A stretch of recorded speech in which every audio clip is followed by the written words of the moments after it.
बिस्मिल्लाहिर्रहमानिर्रहीम। पिछली वीडियो के अंदर और पिछले सबक के अंदर हमने इस्म, फ़ेल और हर्फ की तारीफ़ें पढ़ी थी। तो अब चूँकि हम इल्म सर्फ़ पढ़ रहे हैं, लेकिन इल्म सर्फ़ के अंदर जो है वो इस्म, फ़ेल और हर्फ की तारीफ़ात तक जो है वो बयान किया जाता है।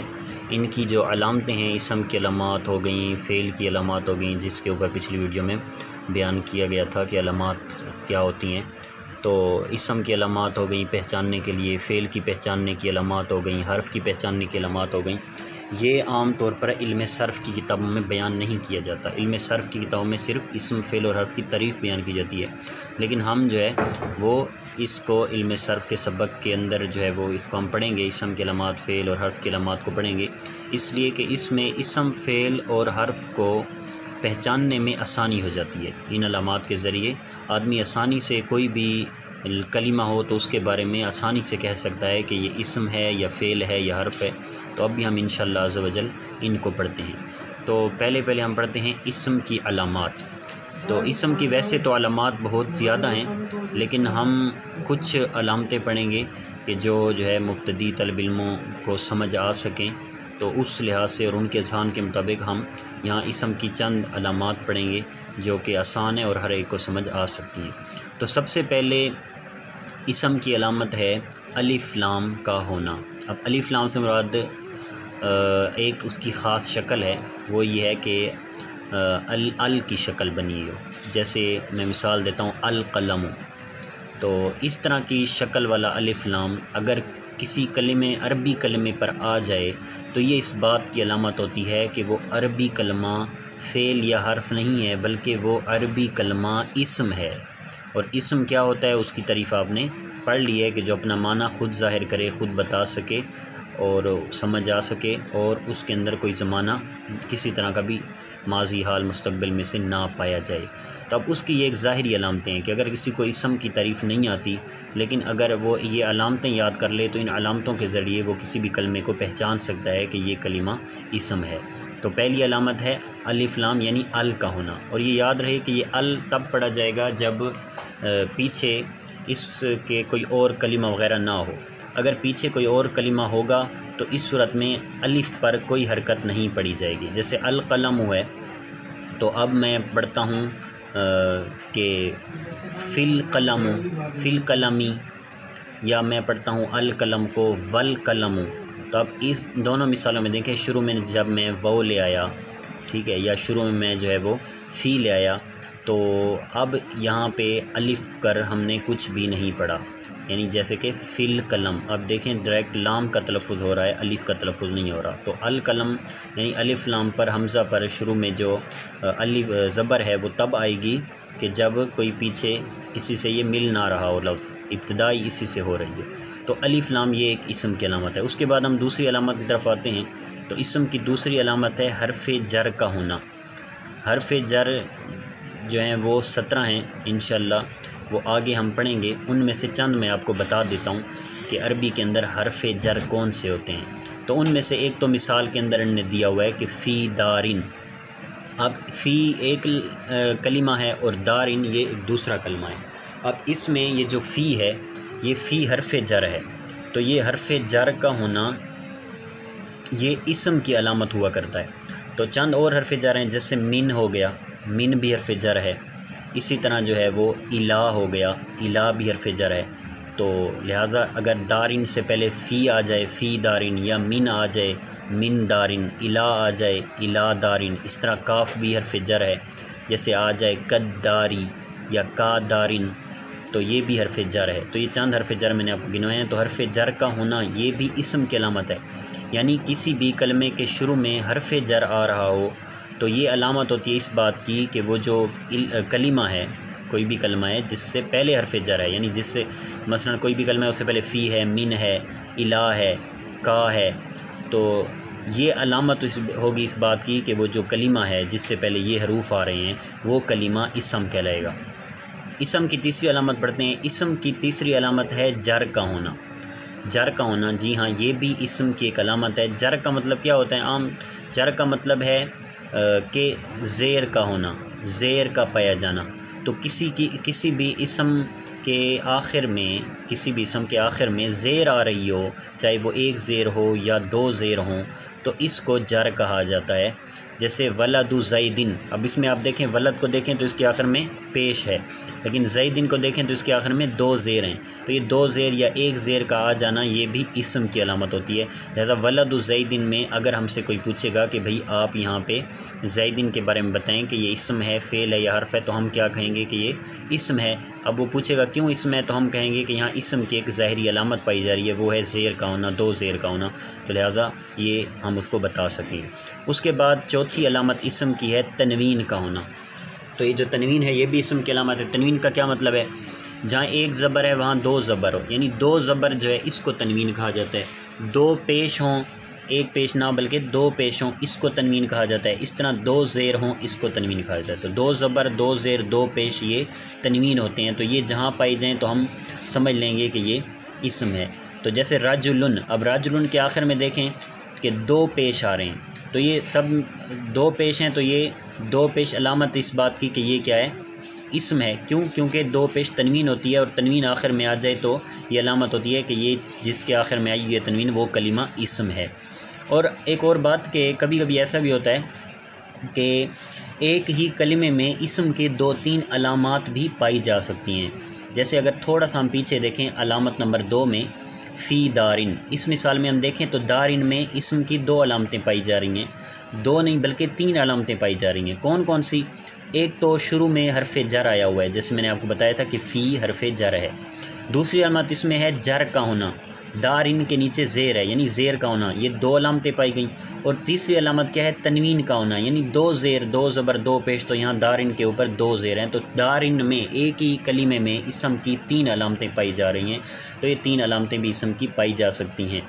और पाँचवीं और आखिरी अलामत है गोल ता का होना। गोल ता ये वाज़े है शक्ल से ही, तो इस तरह की गोल ता किसी भी इसम के आखिर में आ रही हो तो ये भी इस बात की अलामत होती है कि ये भी इसम है, ये कोई फ़ेल या हर्फ नहीं है। जैसे इसकी मिसाल उन्होंने दी कुर्रासतुन, कुर्रासतुन माना क्या होता है, कापी। तो अब यहाँ इसके आखिर में, इस लफ्ज़ के आखिर में देखें गोल ता आई हुई है, तो अगरचे तनवीन भी आई हुई है लेकिन हम इसको गोल ता में शुमार कर रहे हैं। तो यहाँ कुर्रासतुन में तनवीन भी पाई जा रही है इसम की अलामत, तो गोल ता भी पाई जा रही है। तो ये गोल ता होना ये भी इस बात की अलामत है। कोई हमसे पूछे भी कुर्रासतुन इसमें फ़ेल हर्फ है, तो हम कहेंगे कि ये इसमें, क्यों? क्योंकि इसम की इसमें अलामत पाई जा रही है और वो क्या है, गोल ता है।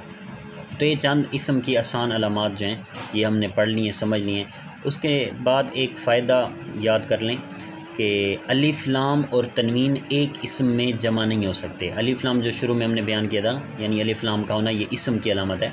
और उसके बाद मैंने ये भी अर्ज़ किया कि इसम की जो है कई अलामतें एक इसम में पाई जा सकती हैं, जैसे मैंने मिसाल से आपको समझाया है। लेकिन ये जो अलिफ लाम इसम की अलामत है और तनवीन इसम की अलामत है, ये कभी इकट्ठे नहीं होंगे।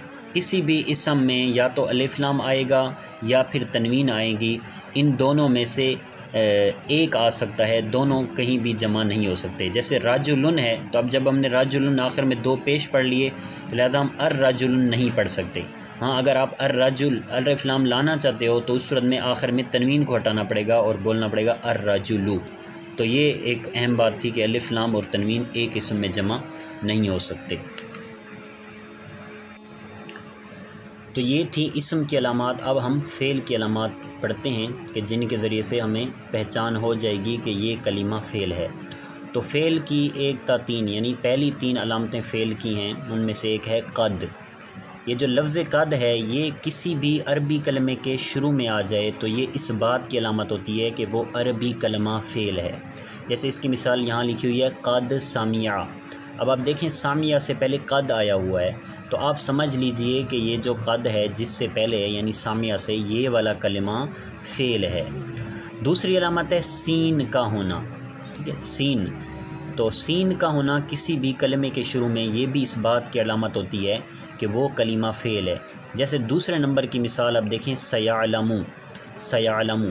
अब इस मिसाल में यालमू है लफ्ज़, असल लफ्ज़ क्या है, यालमू। अब इस यालमू से पहले सयालमू सीन आ गया है, तो ये सीन आना इस बात की अलामत है कि सीन के बाद ये जो यालमू मौजूद है ये यालमू फ़ेल है। तीसरी अलामत क्या है, सौफ़ा का होना। लफ्ज़ सौफ़ा, अब ये लफ्ज़ सौफ़ा जिस कलीमे के शुरू में होगा तो ये भी इस बात की अलामत है कि वो जो बाद वाला कलीमा है वो फ़ेल है। जैसे आखिर वाली मिसाल देखें, सौफ़ा यअलमून।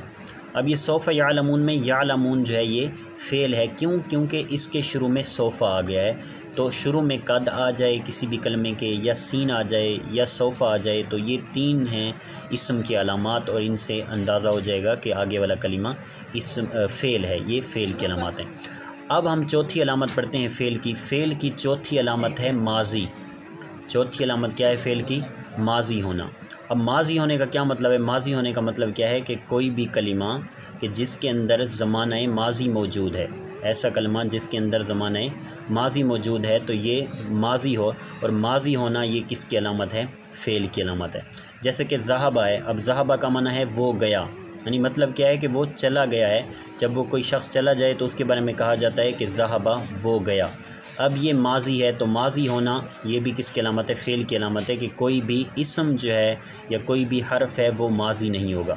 इस तरह मुज़ारे होना ये भी फ़ेल की अलामत है। मुज़ारे होने का मतलब क्या है? मुज़ारे होने का मतलब ये है कि कोई भी कलमा जिसके अंदर मुस्तक़बिल का माना पाया जा रहा है या जिसके अंदर हाल का माना पाया जा रहा है, ऐसा कलमा अरबी, तो वो मुज़ारे कहलाता है। जैसे दूसरे नंबर की मिसाल है यज़हबु। अब यज़हबु का माना क्या है कि वो शख्स जाता है या जाएगा। जाता है ये हाल के लिए है और जाएगा ये मुस्तक़बिल के लिए है। तो यज़हबु का लफ्ज़ जो है ये मुज़ारे है। मुज़ारे क्यों है? क्योंकि इसके अंदर हाल या इस्तिक़बाल में से कोई एक ज़माना मौजूद है, तो मुज़ारे है लिहाजा। और जब ये मुज़ारे है तो मुज़ारे होना ये फ़ेल की अलामत है। तीसरी अलामत है माज़ी, ये जो है चौथी अलामत मुज़ारे। पाँचवीं अलामत, छठी अलामत है अमर। अमर का होना। अब अमर किसको कहते हैं? अमर कहते हैं ऐसे कलिमे को कि जिस कलमे में किसी काम का हुक्म दिया गया हो। ऐसा कलमा जिस कलीमे के ज़रिए किसी काम का हुक्म दिया गया हो, ठीक है, किसी काम के करने का हुक्म दिया गया हो, तो ऐसे कलमे को अमर कहा जाता है। जैसे इज़हब। अब इज़हब ये तीसरे नंबर की मिसाल। इज़हब का माना क्या है? तू जा। अब यहाँ इज़हब के ज़रिए जो है वो जाने का हुक्म दिया जा रहा है, लिहाजा ये इज़हब अमर है। तो अमर क्या होता है कि ऐसा कलमा जिसके अंदर किसी काम के करने का हुक्म दिया गया हो, तो इज़हब में जाने का हुक्म दिया गया है, लिहाजा पता चला कि इज़हब अमर है। और जब ये अमर है तो ये फ़ेल होगा। क्यों? क्योंकि अभी हमने पढ़ा है कि फ़ेल की अलामतों में से एक अलामत है अमर का होना। उसके बाद आखिरी और सातवीं अलामत फ़ेल की है नहीं होना। तो ये नहीं होना क्या होता है? नहीं होना अमर का उल्ट होता है। अमर है वैसा कलिमा जिसके ज़रिए किसी काम के करने का हुक्म दिया गया हो, और नहीं का मतलब है कि ऐसा कलिमा जिसके ज़रिए किसी काम से रोका गया हो, किसी काम से मना किया गया हो। जैसे आखिर वाली बिल्कुल मिसाल ला तज़हब, कि तू ना जा। अब ये ला तज़हब ये फ़ेल होगा। क्यों फ़ेल होगा? क्योंकि ये नहीं है। अब नहीं क्यों है? क्योंकि ला तज़हब के ज़रिए किसी काम से रोका गया है, मना किया गया है, तो लिहाजा ये नहीं कहलाएगा। और जब ये नहीं है तो नहीं होना ये फ़ेल की अलामत है, लिहाजा साबित हुआ कि ला तज़हब फ़ेल है। तो ये फ़ेल की 7 अलामात थी। उसके बाद एंड पे हम आते हैं हर्फ़ की अलामत पर। तो हर्फ़ की अलामत बिल्कुल ही आसान है इसकी पहचान का तरीका। और हर्फ़ की अलामत क्या है? हर्फ़ की अलामत है इस्म और फ़ेल की कोई अलामत ना होना। तो इस्म और फ़ेल की जहाँ आप देखें किसी अरबी कलमे में आपने जो अलामतें पढ़ी हैं इस्म की, उनमें से कोई भी अलामत नहीं पाई जा रही। इसी तरह आपने फ़ेल की 7 अलामात पढ़ी हैं, इनमें से भी कोई अलामत नहीं पाई जा रही ऐसे किसी कलमे में, तो वो कलिमा हर्फ़ कहलाएगा। तो हर्फ़ की अलामत क्या है? हर्फ़ की अलामत यही है कि इस्म और फ़ेल की कोई अलामत ना पाई जाए। जैसे इसकी 2 मिसालें ने दी हैं, मिन और फ़ी। अब हम मिन में देखें तो इस्म की अलामतें जो हमने पढ़ी हैं, तो मिन के अंदर शुरू में ना अलिफ लाम है, ना मिन के शुरू में हरफ़े जार है, ना मिन के आखिर में ज़ेर है, ना मिन के आखिर में तनवीन है, ना मिन के आखिर में गोलता है। तो 5 अलामतें जो हमने इस्म की पढ़ी हैं मिन के अंदर, इसी तरह फ़ी के अंदर ये अलामतें आप रिपीट करें तो इनमें से कोई अलामत इन दोनों में नहीं पाई जा रही। अब फ़ेल की अलामत देखें तो मिन के शुरू में ना कद है, ना सीन है, ना सोफ़ा है।